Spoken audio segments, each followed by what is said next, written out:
ask you, maybe this might be crazy, but what's your take on like 0 point energy or the UFOs and UAPs and things happening? What's 0 point energy?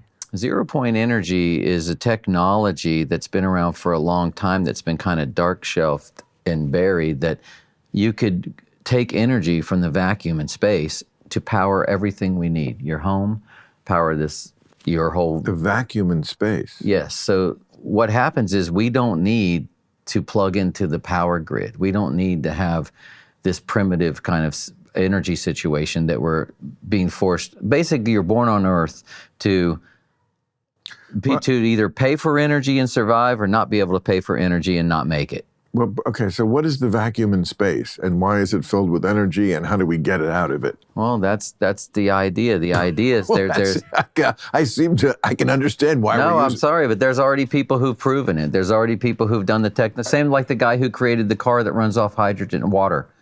You know, his technology's been shelved. Imagine if our cars ran off water. You know, it'd be a big deal, right? Yeah, So you really don't think much about that stuff?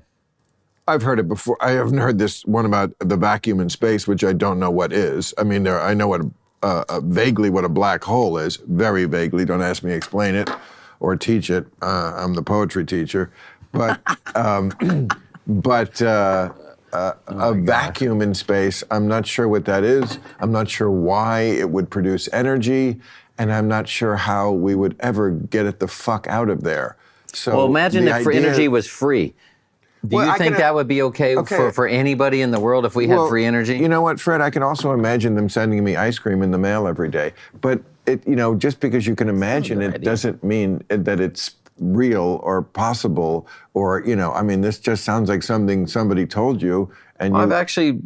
Yes, people have told me, and some people who are really involved with it, and they've exposed some videos and some home videos made by people who do it. But do you understand the science of it? If not, then you're just... The science of it, I can't really articulate that well. Well, if you don't understand the science of it, then it's just religion. Then you're just believing something on faith. And I'm wanting to believe in it. I don't Exactly. Believe it. There you go.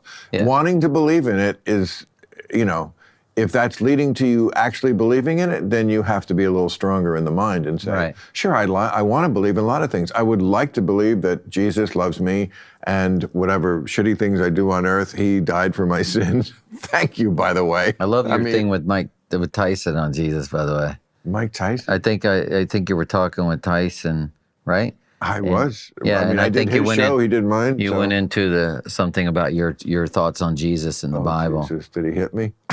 No, he didn't. But you hit him with some really? I thought, some unbelievable perspective, in my opinion. I was really, really into what you said about it. Well, I don't remember that, these darn clove cigarettes, but... I should try that clove cigarette. You should. I'll try it. Oh, there you go. This will be the first time. Thank you, rock star. Now my faith is restored in rock stars. And no more 0 point energy. Bill Maher doesn't believe in it. No, well, again, believe in is a religious term. I don't believe in things. I got to get hip to that. I don't believe in global warming. Do you believe that Paul McCartney was the leader of the Beatles? Well, that's an interesting, of course, that's an opinion thing, and it depends on what year we're talking about.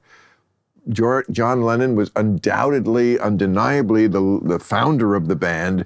The glue, in my opinion. Well, let's hold on.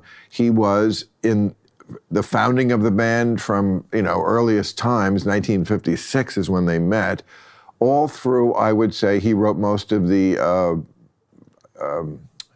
Hard Day's Night album.